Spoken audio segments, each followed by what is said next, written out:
right, welcome to the Sober Heathen podcast, friend and foe. I am Scott, the Sober Heathen. Super cool podcast. We got Andy from the other side of the planet. He's in another day already. Bright and sunshiny there. It's dark here. It's so cool. Andy from Australia, thanks for coming on the podcast, man. And tell us a little bit about yourself, my friend. Yeah, thanks, Scott. Yeah, over here in Sunday morning here in Perth, which is western side of Australia, Western Australia. So yeah, just ticked over 10:30 in the morning. So yeah, basically a bit about myself. Yeah, compulsive gambler in recovery. So that's really been a 20+ year journey as far as the actual gambling aspect, but in and out of recovery, realistically, probably for the last 3.5, 4 years, and only recently sort of put my hand up as far as the alcohol side of things as well. So yeah, now joined into AA as well as GA, which I've been involved in for quite a while. So only coming up a week without a drink, but Awesome. actually today's day 100 without a bet. So Awesome. yeah, so we'll probably no doubt get into it, but anybody I feel with addiction tends to come out sideways when you give up one substance. Another seems to pick up the slack if you're not careful. And gambling was my first love, if you want to call it that. But sure. And definitely, over the past, since I've been trying to kick that habit, I feel the alcohol consumption's picked up where I've realised that I need to address that as well. So yeah, feeling good that it's a Sunday morning here and I'm nice and fresh and can jump on and do different things, speak to yourself over in Michigan, which is cool. Yeah, so cool. So you're the first guest I've had on that the primary recovery is for gambling.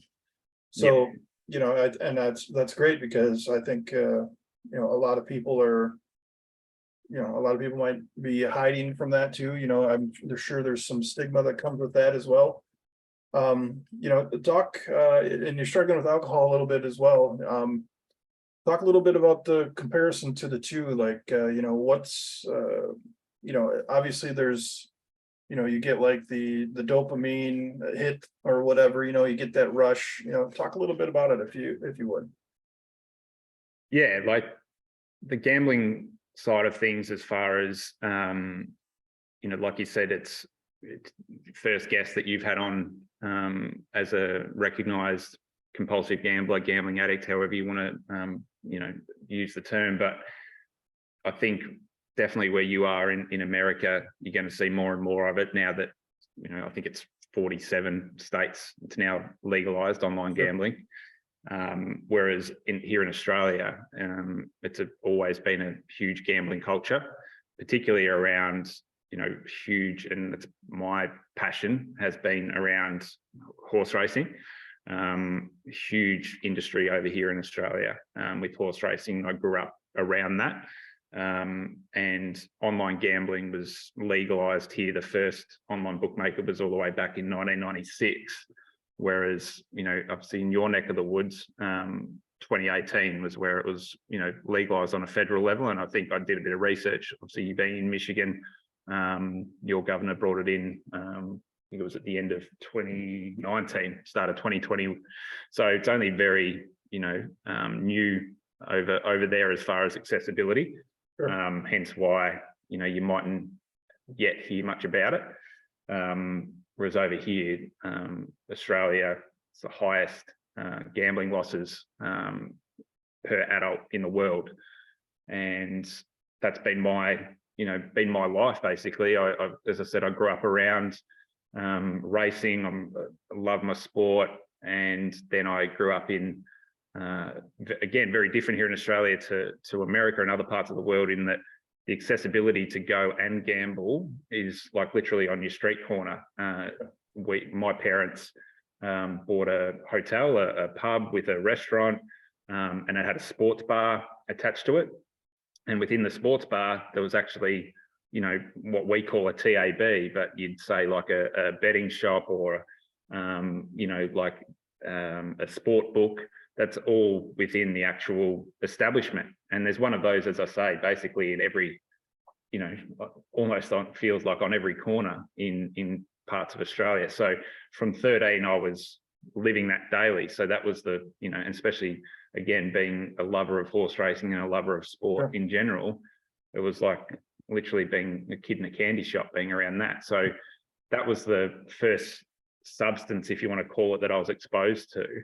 And, you know, I can't speak for everyone, obviously, but for me, I'm a big believer in that trauma, particularly childhood trauma, you know, leads people into addiction. You know, there might be, again, just my opinion, but there might be the rare case where, you know, addiction starts and there's nothing wrong with, you know, anything that's gone on in a person's life, which is always something. But for me, the childhood trauma I was going through, and then through teenage years and then into adulthood, that all led me to increased levels of gambling purely as a release and a comfort. And like you said, that dopamine hit.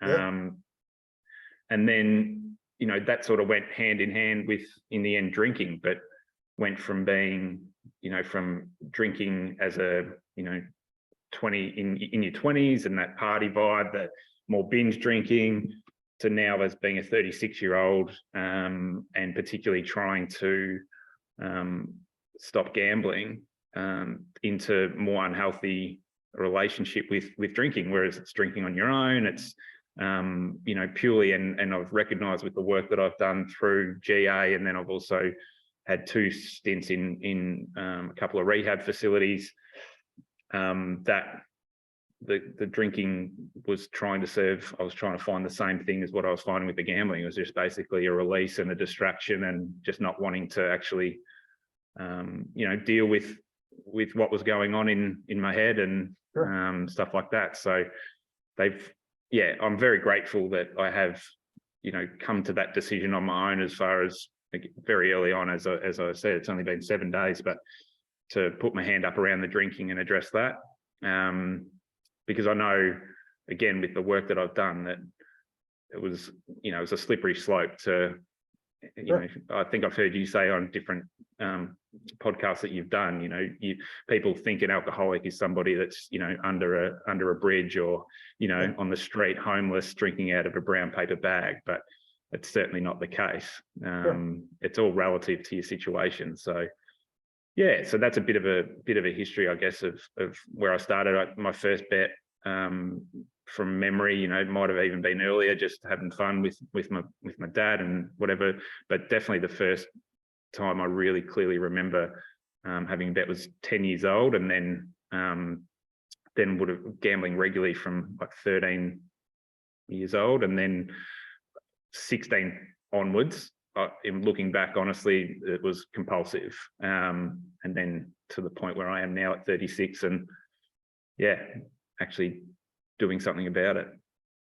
Right, and that's awesome. And then, you know, you mentioned trauma and stuff. It doesn't always have to be something like, you know, you hear the word trauma and you think, okay, it's some sort of physical abuse or, you know, terrible mental abuse. It doesn't always have to be that. As I peel the layer of onion away from you know, my disease, you know, I associated alcohol with freedom. You know, I was raised by my great grandparents, but mostly my great grandmother. My grandpa passed away in '98, but you know, there was no going to friends' houses to spend the night outside of one friend. You know what I mean? There was no birthday parties. There was no going outside when it's raining. There was no, you know, just bubble wrap all over the place. And then I got married, and it was a lot of the same. And you know, when I was married, my wife would go to bed, and then I'd stay up and drink and watch what I wanted to watch on TV. So I associated alcohol with freedom. So I felt free every time I drank. And that, after year after year after year of doing that,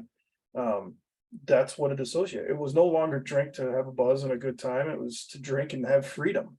I associated those things. And, you know, so that's not like a trauma, but that's just what my brain told me I needed to do to be free, you know, to have Yeah, my no, own life. yeah, you're spot on. And that's even like, so just a brief background. Again, so end of 2019, I went to my first proper rehab, and that was specifically for me for gambling. Sort of Yeah. what I thought at that time was rock bottom. Waved the white flag, like I need help. Sure. And that was, yeah, really tough, but also, you know, looking back, a godsend, even though here I am in, you know, middle of 2023, and I've just only been home a couple of weeks from a second stint at the same rehab for another 3 weeks.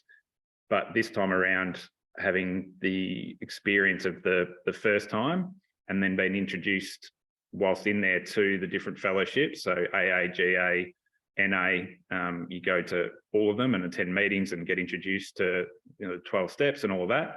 And then the work I've done, like I got about 18 months up after leaving that first rehab. So we moved from Melbourne, which is on the east coast of Australia, to Perth, and then COVID hit basically.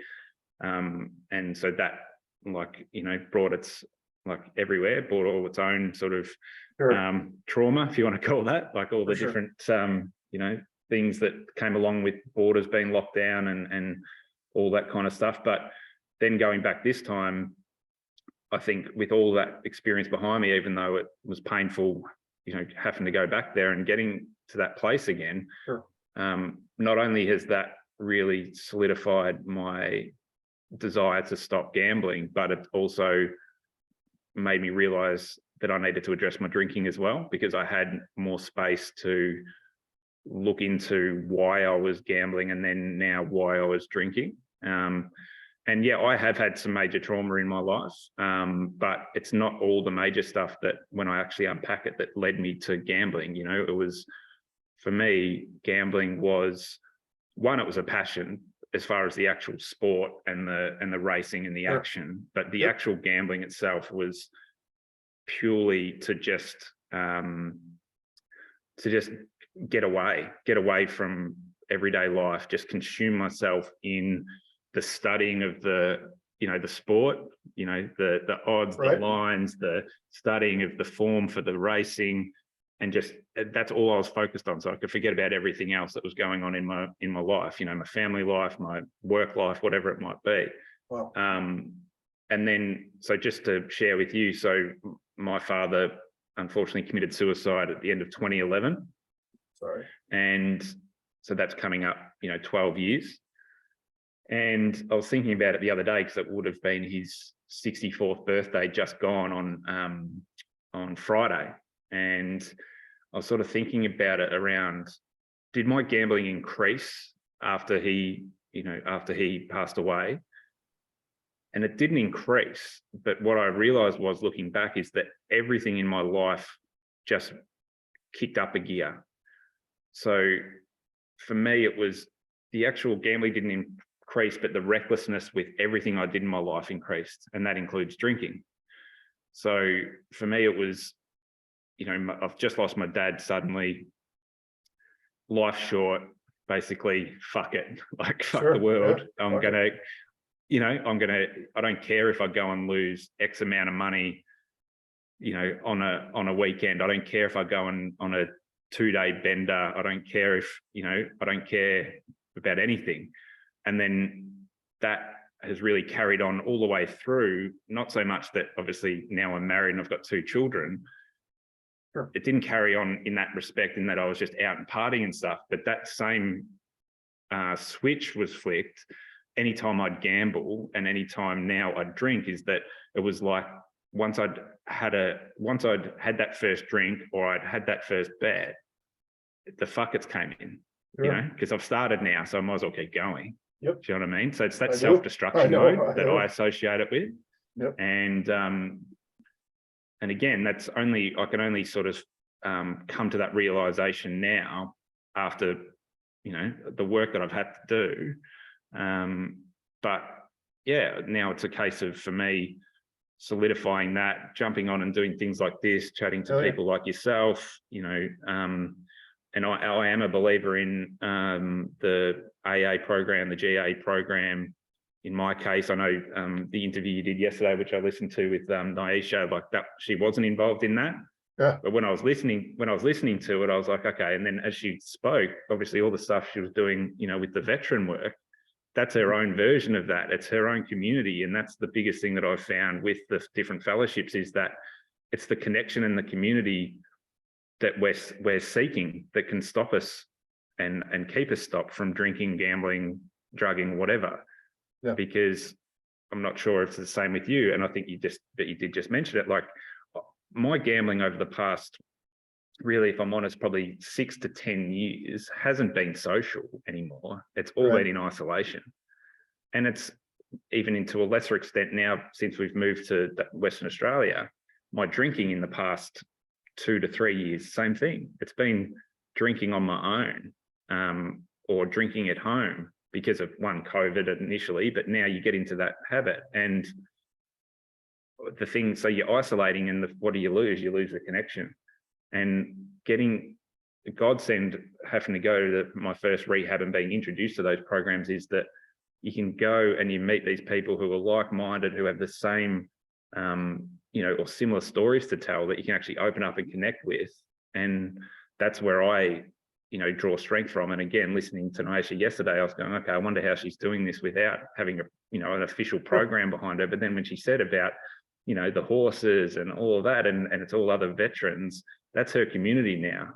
Yeah. And that's what, you know, it's a beautiful thing. And that's what I appreciate so much around, you know, the recovery side of, you know, the recovery side of things, is that connection and community that you do find, which is great.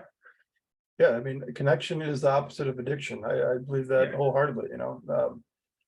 You unplug that connection with the bottle or gambling or drugs or whatever it may be, and you plug into something else that's more worthwhile. It's just maintaining that connection, you know, maintenance. And however you do that, as long as it works for you, it's great. You know, when you were talking, you know, you could easily plug in, like when I'm listening, you know, I could play back what you said and replace gambling with alcohol. And I know exactly what you're feeling. You talk about the research that you were doing because you were into the sport. Well, I wasn't really doing research other than how to cover up alcohol smell. You know, what are some excuses, physically or mentally, that I could come up with that explain my behavior, you know, lie. And then where am I going to hide it? You know, how am I going to get it? You know, how do I make sure that nobody notices that I've spent this money? How do I make sure that nobody stumbles upon my stash? So it's the same thing, man. And it's really crazy to hear these things, you know. Would you say that when you're doing that, you know, you're planning out your day, how am I going to get to this liquor store? How am I going to hide it? How am I going to cover this up? As much as you look back now, and I look back at some of my behavior, and gambling is like the ultimate form of hiding, particularly when it's all online, because it's literally in the palm of your hand now, you know, in your phone. So you can just, everything is about, it's all secret. And that's the scary thing about gambling addiction and compulsive gambling, is you can literally lose your house without leaving your house. Right. Like, it's mental, you know. And so my whole life was around that, when in real active addiction, you know, like, because you just get around, and because the physical effects aren't really there, because, you know, it's not like somebody can tell that you're gambling, and especially because you get a great, you know, literally a great poker face to hide, you know.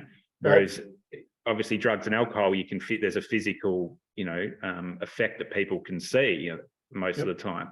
But what I was going to ask is, looking back now, I'm sure that planning out and all that is quite brings on anxiety, thinking about how did I do that. But at the time, did you get a bit of a dopamine rush as far as planning it out and going, how, you know, in that, when you're in that active addiction, was that part of the thrill of it? Yeah, as soon as you know, there was a lot of anxiety about like how, and then once I came up with something, it was instant dopamine hit, you know. And then once, you know, I was talking in this is actually the second podcast today that I'm recording.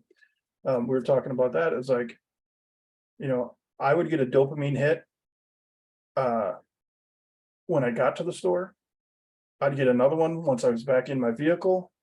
Mm. And then I'd get a huge one once I got home and had it hidden away and it was safe and I could go, but I was like, yes, it is on, so yeah, I mean, it's not just the act of drinking itself. It was, yeah, all those little hits from Yeah. that secretive. Yeah. Yeah, no, that's great. Yeah, like I fully get that. And even again, just thinking now about my recent drinking over the past couple of years, it's a similar feeling. And particularly when in early recovery with gambling, like when you're still looking to replace what you were so used to doing, like with something else. It was, and in my mind, it was like, well, at least, well, what my addict mind would tell me is at least you're not gambling. Right. You know what I mean? Right. So it was like, at least I'm not gambling. And that's how I'd justified it for too long. But thankfully I've, one day at a time come to that realization now. And, but yeah, it's crazy how that stuff just, speaking for myself again, is like you wake up and you swear you're never going to do it again. And then the next thing, you get over that little bit of remorse and then you start planning on, all right, well, if I just do this today and then next thing it's off to the races again, like for me, literally like off to the races, but it's just wild. And that's just addiction in general. Like you said about replacing, in my case, you replacing the gambling I'm talking about with alcohol. It's the exact same thing. So when I first went to the rehab that I went to in Melbourne, there was no recognized compulsive gamblers or gambling addicts there at the time. And, the first time around was a little bit harder because I'd never been exposed to anything like that. But very quickly I was able to listen to people's stories, listen to, all the different speakers and groups that we do, and easily replace drugs, alcohol with gambling, because it's the only difference is the substance. Like I have no doubt if I had a different upbringing and, I was grown up, around drugs, that I would have gravitated to drugs to deal with what I was trying to deal with. It was just that I was the thing that was accessible to me was gambling. And then this time around, when I went back again only a few weeks ago, crazy that I was again the only recognized compulsive gambler there again. And again, the nurses and the counselors and the psychs and stuff would ask, how are you going? Like, the fact that you're the only one that's putting your hand up as a compulsive gambler. And it's a breeze this time because I'd done it before. But it's amazing when I start sharing my story in there that then, like you said, other people all of a sudden start going, oh shit, yeah, I didn't think my gambling was an issue, but maybe it is. And back to, the US and the legalization now of online gambling, and it's just going to, unfortunately take off. And it already has. Like I'm on different Reddit groups and whatever, and you just see just dozens of people a day coming on looking for help, going, I've never gambled in my life, and I've all of a sudden just gone and dropped however many thousands of dollars on some online casino that, I'd never even would have known about unless, you know what I mean? Like it's pretty scary, and there's just so much money in it for the government that's why you just don't. It's not so much that people are scared about talking about it. It's more that the awareness is nowhere to be seen because of the money it brings in. And also it just doesn't have that stigma as far as, drugs and alcohol, as far as, the government wants to clean up the homelessness or whatever. And then they associate that with drugs and alcohol. So it's this massive, scourge on society. Whereas gambling is, because it's, like I said, mostly secret and whatever, that they don't care, and it's bringing in all this revenue. So it's going to be, that's why, like with my channel, and it's only, obviously I've only just started and it's been stop and start, but it's more to there's just nothing really out there from a online, like a gambling awareness space. And it's not a sexy subject by any stretch. The flip side is there's a million different channels around promoting fantasy sports, or all the DraftKings bloody, like I love my UFC, and there's live odds literally during the event that Joe Rogan and all that are promoting, just bringing in a younger and younger audience. And there's just nowhere for people to turn unless they have to hit like rock bottom like I did and find their way to And I'm not sure, like I follow American politics and stuff quite a bit, and I know, I'm sorry. you know, yeah, oh, mate, I'm sorry that I even got into that rabbit hole. But just from a healthcare system, we're really lucky in Australia that, you know, because I have private health insurance, like I can go and get help, and Sure.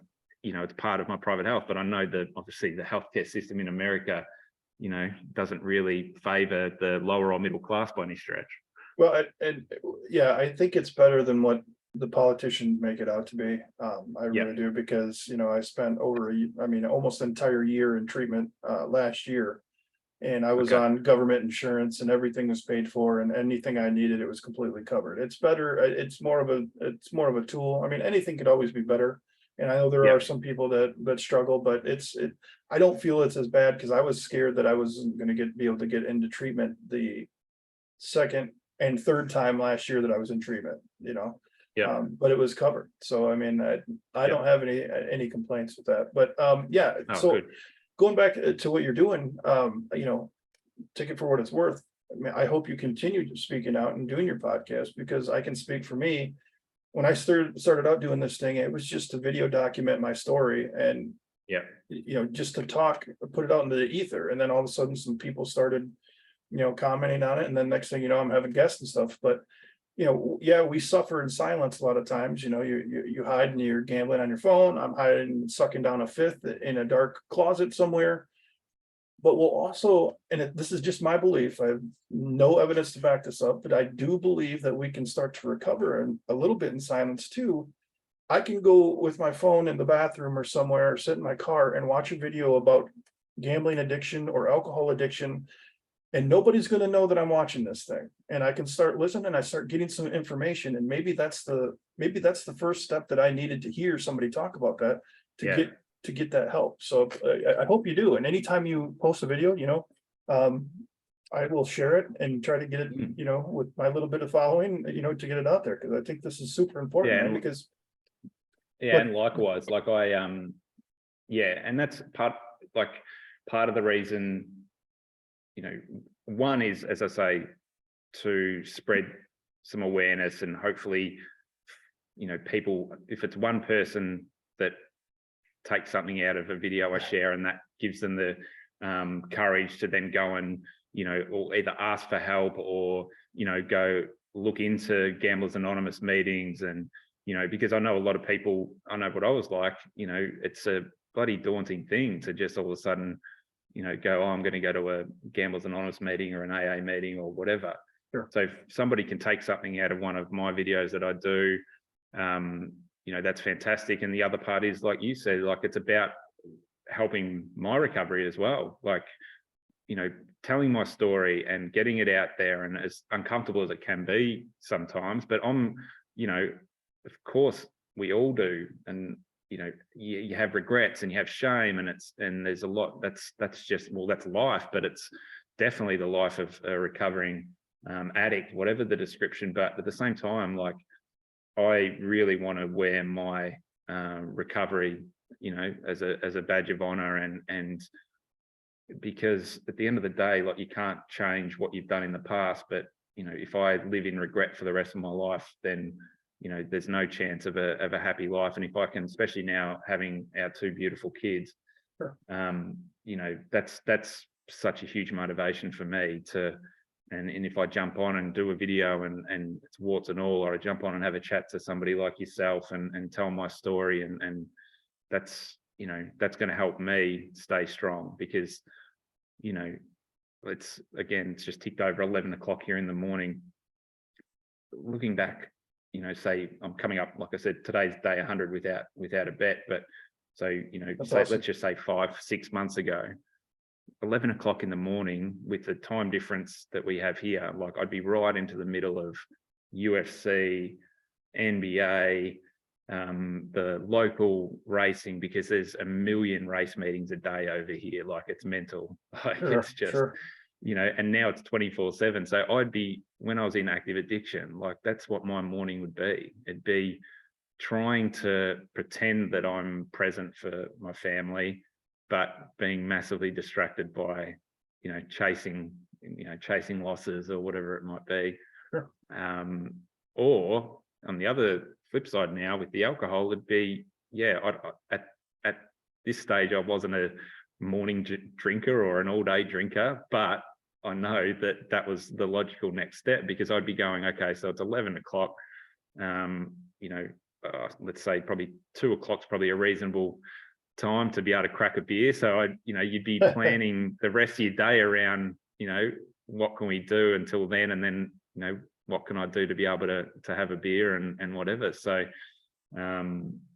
it's just nice to have that freedom to be able to, again, I said to you, just come back from my son's what we call Oz kick. He's football, he's 5. Then come here and jump on and have a chat to you. Like, what a better way to spend a Sunday morning than For sure. the shit that you do in addiction. Yeah, for sure. Well, I can tell you, I've just kind of started doing this live chat thing as we're doing this, and Ryan commented, he says he's already learned a lot since just watching this video about. Awesome. I mean, I know he's watched my videos, and he's a good friend of mine actually, so I know he knows my story. So he has to be talking about the gambling side of it. So, yeah, I mean, this is a great conversation. So, so you went back to treatment, relatively close to each other, right? So maybe somebody's listening to this. The gap was, so it was November 2019. My first admission, and then literally I've been home now coming up 3 weeks. So what's that, June of 2023. So there was 3.5 years gap between inpatient stays. So talk about, if you can, it took me 4 inpatients before things started to turn. Like, talk about how you approach the second one differently. Maybe somebody's listening that's went to treatment one time and that shit didn't work. And, maybe they're on that edge or the fence on whether I should try it again. Talk about what you did different and, what made you decide to go back the second time if the first one didn't work. Or maybe it did. Yeah. Go ahead. Sorry. Yeah, no, you're right. So the first time, it was a huge, obviously eye-opening experience. I still haven't to this day spent an overnight stay, thankfully, in hospital for any medical related issue. But all of a sudden I was thrown into at that time a 3-week inpatient program, literally in a hospital. So that, the first few days you're in there just, eyes wide open, just not knowing what the hell's going on, missing your family. I'm not sure about, the treatments you've been through, but the one that I went to, you didn't get a phone call. Obviously, there's no technology or anything like that, but you didn't get a phone call until day 6. So there's 5 days of, God, what's going on at home? You're distracted about thinking about work and the mess you've left behind, and then you start to get a bit comfortable and get into the routine and not enjoy it, but get comfortable with it. And then you get towards the end and you start, when you see the finish line, you start climbing the walls going, I can't wait to get out.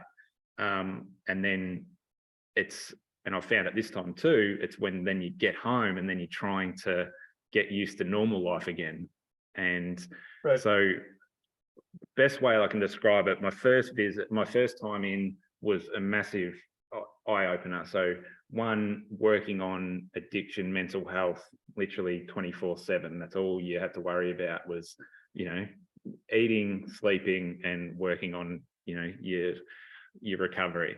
Yeah.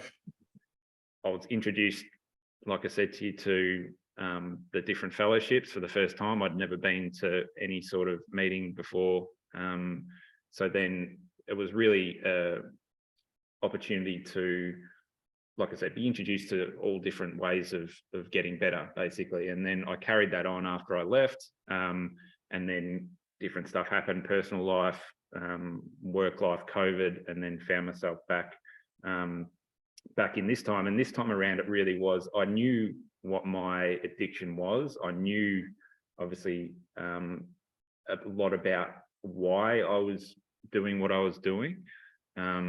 but this time around, I really wanted to get to the bottom of why I was doing it, and it wasn't so much learning about my addiction this time. It was, right, I know what I'm doing wrong, including drinking. And I knew that in there, like I was, knew that there was something had to change with that. But this time around, it was, okay, I don't need to, it didn't take me long to get into the program.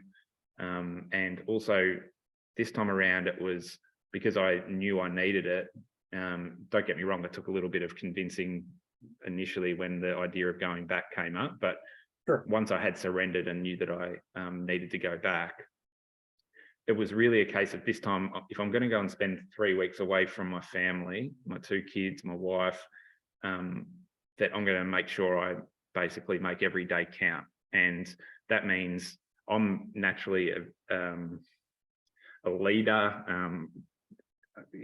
want to be in control. So if I look back to my first day, that's what I was trying to do in there. I was trying to do it Andy's way. And whereas this time around, and I remembered a previous peer in my first day who's now coming up 4 years sober. He was, and it's funny, like I was able to talk to him while I was in there at different meetings and stuff, but I remembered how he was when I was in first time. It was his 3rd or 4th stay, and he'd sit there. He wasn't massively social. He seemed quite grumpy, and I was like this, bouncing around like a puppy, like wanting somebody to play with, because you're bored. And I'm like, who is this grumpy old bastard? And so for the first couple of weeks, I was like, oh, he's an arsehole, and he was telling me, oh, no, mate, like I'm taking this serious, like. And he'd say stuff like, don't worry about this, don't worry about this person, just focus on yourself, that's their shit. And I couldn't get it the first time until pretty much the last week. And then speaking with him after I left the first time, I'm like, okay, I get it. Like, he's a good fella, like, but he was just super serious. So this time I went back and I was like, his words and his attitude were really front of mind to go, you know what? I'm not going to, like, the place we were there's a table tennis table, and at night you could watch DVDs and stuff like that. And the first day, like, I'd stay up until, basically the nurses would come around and say, right, it's bedtime. Whereas this time I was like, I'm going to do the opposite. If I'm not going to go and waste time doing this, I'm going to go and journal, or I'm going to go and, do gratitude, or, read, that kind of stuff, So I was sort of doing the opposite. And then it's funny, like, there was younger guys and girls in there, or not even younger as far as age, but their first, first admission, and they were like me the first time around, and they're coming up to me going, come on, like, come and have a game of table tennis. What are you doing? And I'm like, nah, I'm going to go and read, or I'm going to go and journal, So I was really mindful of doing the opposite, basically, of what I would have done first time around, and also surrendering to the program. Like, if I was told to do something, I'd do it. I wouldn't fight it, that kind of thing. So that's the difference. And it, like, obviously, knock on wood, I won't find my way back there again. But so many stories I've heard in there, and then outside of the rooms and stuff like that. Like, it can take people half a dozen visits to get there. Something will finally click, and I really do hope, and I am quite confident that something did click this time. Because one, I've made the decision to not only stop gambling, but also now introduce, the alcohol side of things. And that was on my own accord. I wasn't told you got to stop drinking. This was like, so something's clicking, So, I'm not sure if I answered your question, but no, you did. And I just think what you said, you kind of surrendered to the program. I think that's important to talk about. My first treatment, I went in, I just wanted to get home, and then, I was only there 28 days, and it took a week or two, and then I settled in, and next thing you know, we could have snacks there. Our family could send in snacks. So I had all these great snacks, and we'd stay up and we'd watch, ghost hunting shows, or we'd watch whatever until they made us go to bed, and then we'd get up, and that was our day. That treatment was terrible, because all we did is watch TV and play pool all day. But anyway, And, I went into that first one, well, I'm not that bad. I'm not that bad. And then I went into Yes. the second one, and so I was like, all right, well, I better take this a little more seriously, and I made a bunch of friends and we had a ton of fun. And then I got out and it was the worst month of my life as far as drinking goes. So I went back again, only made a handful of friends and I focused a lot harder. Relapsed again, went into the last one and I stuck to myself. I made one friend, one guy that I was confidant, and it was 30 days of focus. Like you Yeah. said, journaling is a fantastic one. It sounds so stupid to most dudes. It sounded dumb to me, but to write those thoughts out and then review them like the next day and see how irrational you can be, with a clear mind, you can see through it and you can learn Yeah. from those irrational thoughts. Once the mind starts to not, you're not focused on the alcohol, the gambling, the drugs or whatever, it really does help. So I just like people talking about, because and you're not going to change anybody necessarily, but maybe one person will hear this conversation and say, okay, I'm going into treatment for the first time. I'm not going to spend the whole time thinking about Yeah. home. I'm going to do some work, and I'm not sure if you did it was similar like in your treatment, but on Saturdays where I went, you did what was called ITP. So basically it was like a peer review. And there was a list of like 36 positive things that are going to help you basically in recovery and 36 negative things.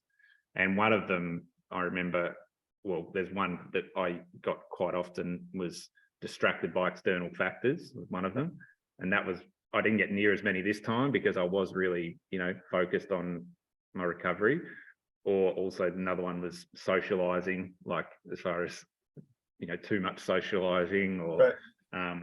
So it's funny, like the first time around, I would have got that basically from the other 30 peers would have been something around that because I was, just Right. around, either talking about home or playing table tennis or, just having a laugh in the kitchen or whatever it might be. Whereas this time I actually got a few isolating and I'm like, wow, like, Wow. nobody would tell me that I'm a isolator, particularly when I'm, there's no gambling or alcohol around. Like I'm the opposite of that. So I took it as a bit of a badge of honor to go, good, Sure. you think that I'm keeping to myself and yeah, because So because I'm doing the work, yeah, you guys did it Yeah, on it's fun. Saturdays. On Fridays, we would have I went to the same treatment back to back last year at Harbor Hall.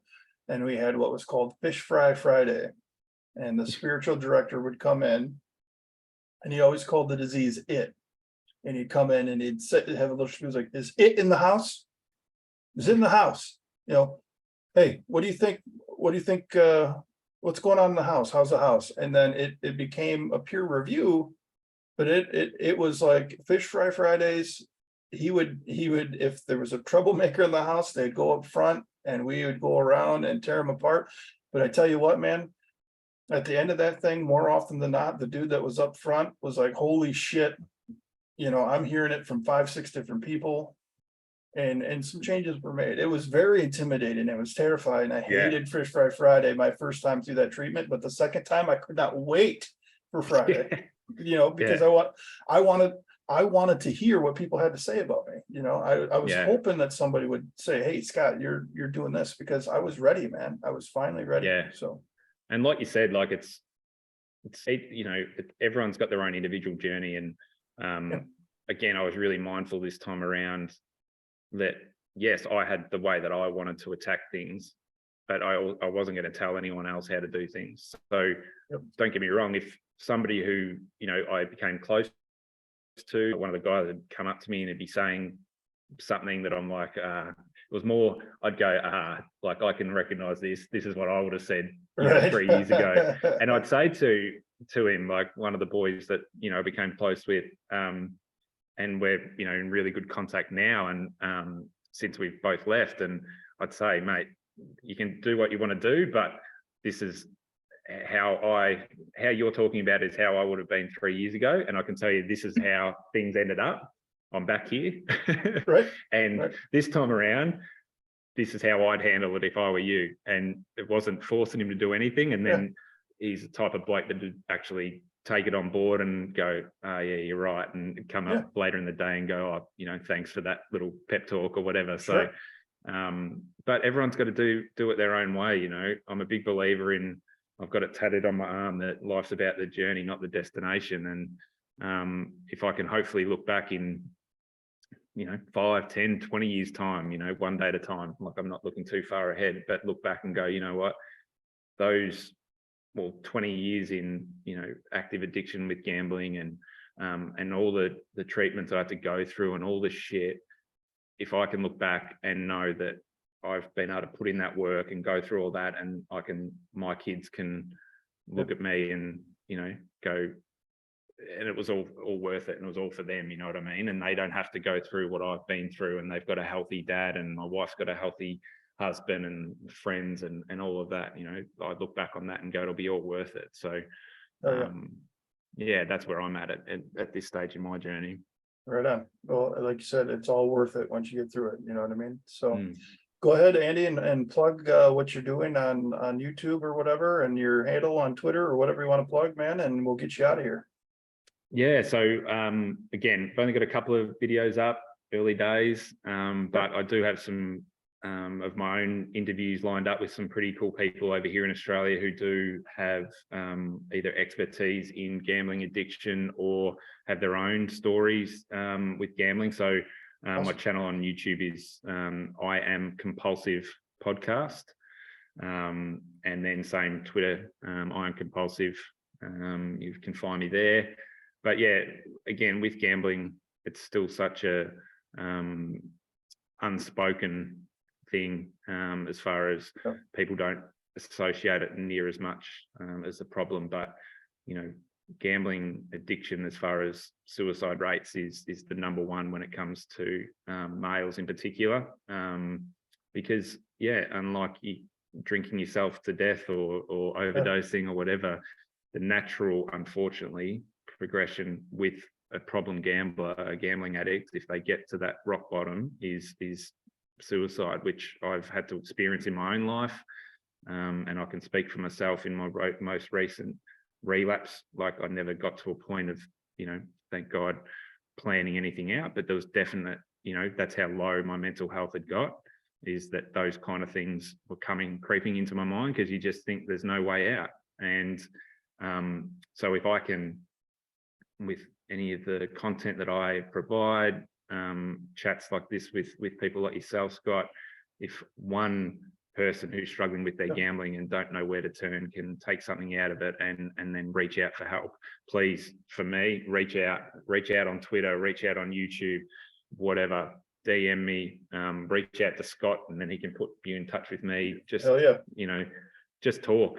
And it's a genuine chat, as far as, somebody who understands what you're potentially going through. And that's the biggest gift that I've found, again, that finding my initial GA fellowship, and I've got my meeting today at 3 o'clock, which I'm chairing on Zoom because we don't have access to the place that we usually go to. But the biggest gift is sitting there, hearing the stories of others, going, shit, there's other people out there as fucked up as I am. Right. And the weight that just, comes off your shoulders when you do hear that and go, I'm not alone. And I can actually talk to somebody, a group of people that aren't going to judge me, that know what I'm going through. It's the greatest gift that I've received. And now for me to be able to pay that forward, in my local fellowships, but now also hopefully to a wider audience is awesome. So again, I Am Compulsive Podcast. So hopefully I'll put something up this week and share your video. And I jumped on with Sober Dad during the week, and he's putting something up, which is cool. It's good to chat to him. And what an awesome thing that you're in Michigan, I'm here in Australia. I can't remember where Sober Dad was, but Seattle, anyway, I believe, or I think Seattle, Seattle. Yeah. What awesome, so good. And brought together by our want to share our story and hopefully help people, which is great. Yeah, and that's the goal of this thing, man. Great hearing from you. Great hearing your story. Thanks, man. Yeah, we'll have to do it again. I want to do these panel things Yeah, Having a gambler perspective on it, just to relate, because no addiction is worse than another. I don't think. I think addiction is No. addiction. We got to end the stigma on some of these things and realize that, it's life or death, right? I mean, Yep. addiction is life and death, no matter what it is. So, all right, It Andy, absolutely thank you is. so much, my friend, and Thank you, mate. we'll be in touch soon. Get to bed. All right. All right. Thanks, Have a good Scott. night, man. See ya.